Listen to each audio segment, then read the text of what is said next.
YouTube was Mr. Boy Zell back with another banger. In this video, Junto Nakatani stops his opponent Cuellar in round three. Let's get it. The fight got stopped in round three with, I believe, I don't know how much time was left, but it got stopped early.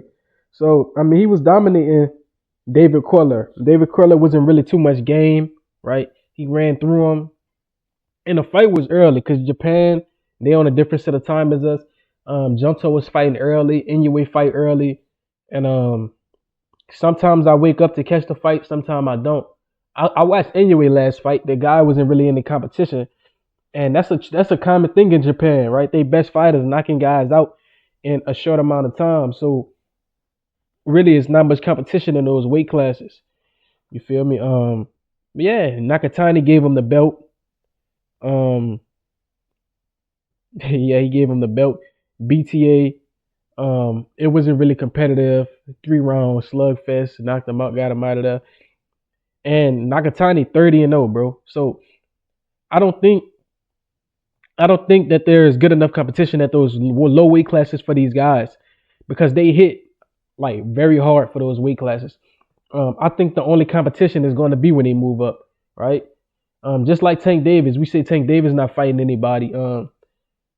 Inoue isn't fighting anybody. Junto is not really fighting anybody. You feel me? And I would love to see Junto and Inoue move up to either fight each other or fight Tank Davis or one of those guys. You feel me? They got the friend Junto 5'8", weighing 118 pounds. He the same height as me, give or take. I'm like 5'8", 5'9", and I weigh 160. You feel me?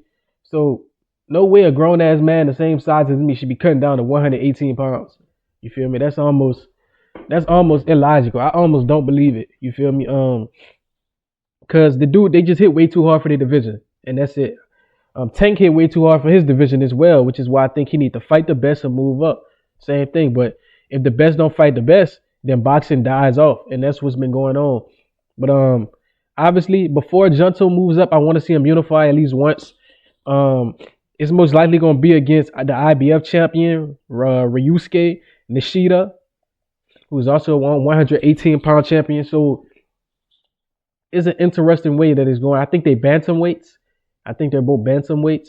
So I honestly I got Junto stopping him as well. I don't see anybody at 118 competing with Junto. He too big, he too strong, he too technical. He not just a guy that's trying to run through you. He can get on the front foot, but he can also counterpunch. One of his most vicious knockouts came from him counterpunching. And he can also bring the fight to you. So Junto is a hell of a fighter, but I want to see him challenge himself. I don't want to see him step pad versus nobodies and get treated like he the greatest boxer ever.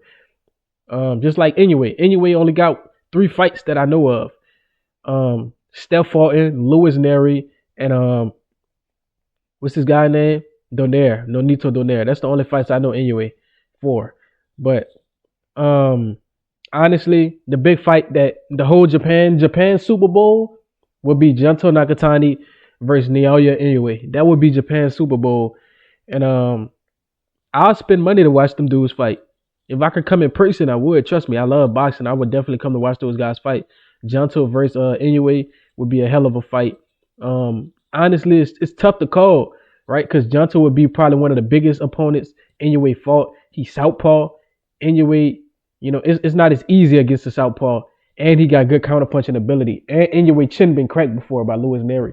So Junto Nakatani could give him a hell of a fight. So I would love to see Junto versus Inoue. Let me know what y'all think. Like, comment, subscribe, and share this. Till next time.